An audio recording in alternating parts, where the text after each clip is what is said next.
My guest for this TDL profile has over 40 years of experience in the music business and 6 Grammys to his name, uh, including music preparation and orchestration. Please welcome Ken Gruberman. Ken, thank you for joining me. Thank you for having me. So, of course, the most important question, I always like to get that out of the way first. With 6 Grammys, do you put one in each room? Uh, no, I actually keep them on the mantle, and I hide the rest of them. Basically, music copying or music prep, as we now call it, music preparation. Kind of like sanitation engineering. That's been around for 400 years, virtually unchanged. And what that involves is the composer. Our job is to get the music out of their brain and onto the page. If you're using, live human beings. So when I started, approximately 1968, it was still, you had composers and or orchestrators who knew how to write music. So all we had to do was take a score, which is a large piece of paper that has all the instruments on it, and write what you see on each individual part. And that's what the player would play for a recording or live performance. That has dramatically changed, and the synth revolution in the 80s changed all that. Now it's not uncommon to have orchestrators and even composers who cannot read or write music, especially composers. My job can entail any one of a dozen different jobs, filling in the missing holes, giving direction to what the composer can be going to because time is short. But ultimately, when somebody walks into a recording session with a bunch of music and scores and parts for everybody, that's me. So the final decision is mine, and that's also my responsibility. If there are any mistakes, it's my fault. No problem. And they'll be sure to let you know, right? Oh, they always do. Oh, it looks like the copyist made a mistake. So we also are music editors. We have to go into the mind of the composer, and when we are working on the music, say, is that what they really wanted here? Right. Is that what they were going after? I've been with Joe Guidarelli for so long now that I have an even wider latitude, and say, if I say that something doesn't work or something bothers me, then I have to point that out or even change it. Again, it's all my responsibilities. How would you even begin to summarize the changes you've seen in technology as it relates to the world of composition, orchestral music, etc.? Oh, it's amazing. As I alluded to, things really didn't change for 400 years. There was a movie about a year and a half ago called Copying Beethoven that was loosely based on a real incident of the copyists who came out to Beethoven's house to help him finish the Ninth Symphony. And they were really helping him write it. But I used to joke when I was coming up in the 60s that, hey, this is music, this ain't rocket science. And all of a sudden it became rocket science. When the synth and computer revolutions hit in the 80s, and the Mac, of course, was part of that, everything changed. And so now you have, when you go into a recording studio, it looks like NASA mission control. It's Pro Tools everywhere, automated boards that are running, integration with, nothing is on tape anymore, it's all on hard drive. I integrate fully with the workflow. We have a workflow that's a digital workflow. Hardly anything is on paper anymore except some of the old school stuff that I do, and which I love, but it can be all digital. So it's really impacted that. And also, of course, as you know, we can now realize stuff we've never been able to realize before. Again, before I commit anything to paper, I've heard it already. I know exactly how it's going to sound because I can't afford to make a mistake in the studio. And so we're all sending comp files to each other. The producers and directors are getting them as well to know how something's going to sound beforehand. And of course, if the budget is small, then they just stay with the electronic version and we don't go with live human. And with that change in the technology, why don't you tell us a little bit about the ratio of PCs to Macs you see in studios? 0. 100 to 0. It's a percent. I have been in every major recording studio, mix down room, dubbing stage, and any other kind of facility in post-production in LA over the last 40 years. We used to have over 200 studios in LA. That's drastically been reduced, but I never see a PC in any of them. Maybe in the accounting department, but never in the studios because of the integration of MIDI and timecode into the operating system that the Mac has always had. It really works very well. So was it that exposure that made you decide to become an Apple Certified Solutions Expert, or is that a whole nother aspect of your life? Okay. That was a whole other thing. Um, I was the first music copyist in LA to go with a computer as a pro. In 1987, yeah, in 1987, I got my first Mac. It was a Mac Plus. And not soon after, I saw a demo from Mark of the Unicorn and their program called Professional Composer. And a light went off. And I remember this was a luncheon, and everybody in there was old guard guys, and they were like deriding this guy. It was Mark Mann, who was a wonderful guy. They were deriding him and catcalling and booing him and trying to, trick him up. They really saw this as a threat. And I saw it as the way out because I never liked my hand.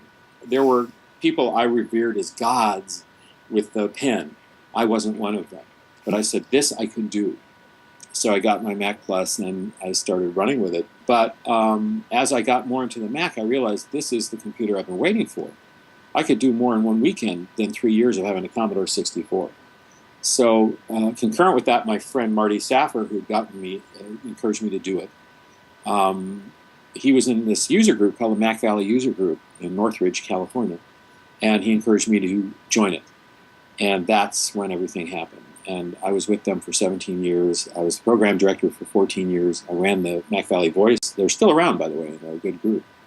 And so I started, booking the presenters and emceeing the meetings. I did this for almost 20 years.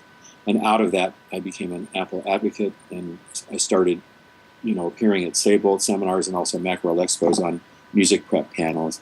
The people that I'm most often involved with are composers who have been in the electronic realm, but are now faced with dealing with an orchestra perhaps for the first time. Okay. And they're not ready. And it's a big slap in the face. I mean, it's been going on for quite some time.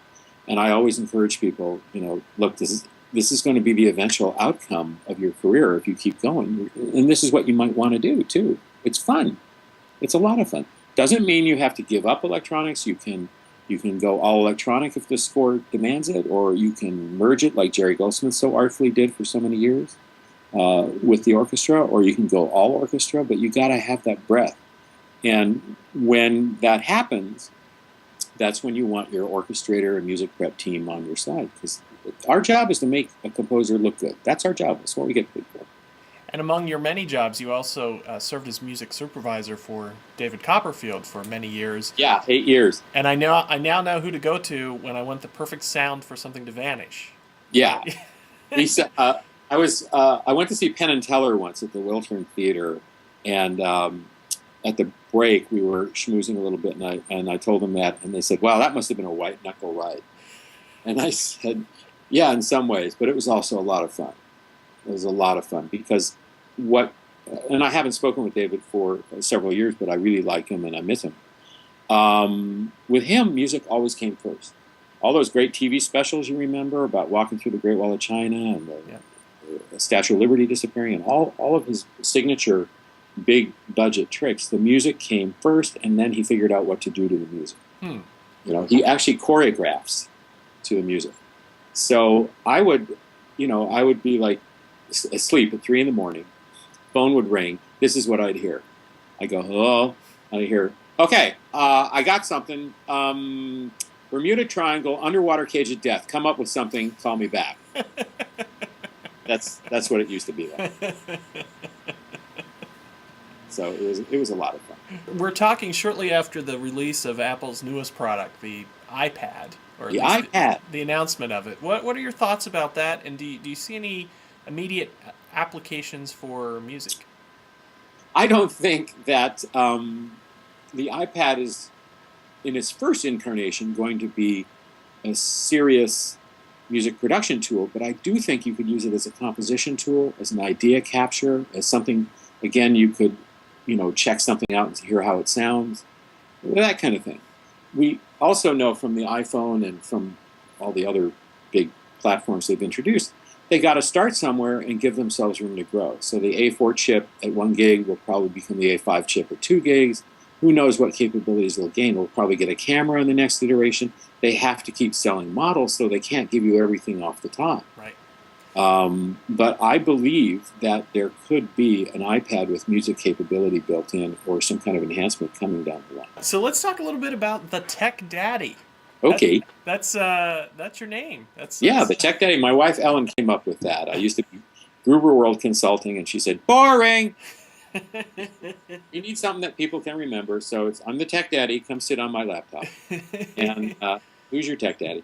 What do you focus on with your? Well, I focus on both individual and corporate clients, not only in the LA area but around the country. Thanks to remote administration, I can still work with people if they move away, and I have continued to do that. But mostly in the LA area. I'm located here in the San Gabriel Valley, and my job is to put out fires, do troubleshooting. If there's a better or more efficient way to do something, that's what the Apple Solution Experts program was about, which I really enjoyed. They don't call it that anymore, but the idea was to recommend solutions. Like, hey, here's something you may not have considered. There's a more streamlined way we can do stuff, and then implement it. I migrate people to from PCs to Macs, and then if they're on Macs, sometimes they want to go to Entourage to Apple Mail, which has been happening more and more. And I do that for them, whatever it needs to be done.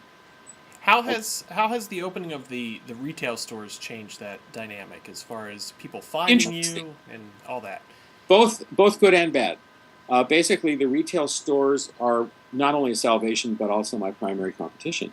And so one of the things that I have now are Tech Daddy testimonials, and I have several of them from clients who went to the Apple Store and had what we would call a less than stellar experience.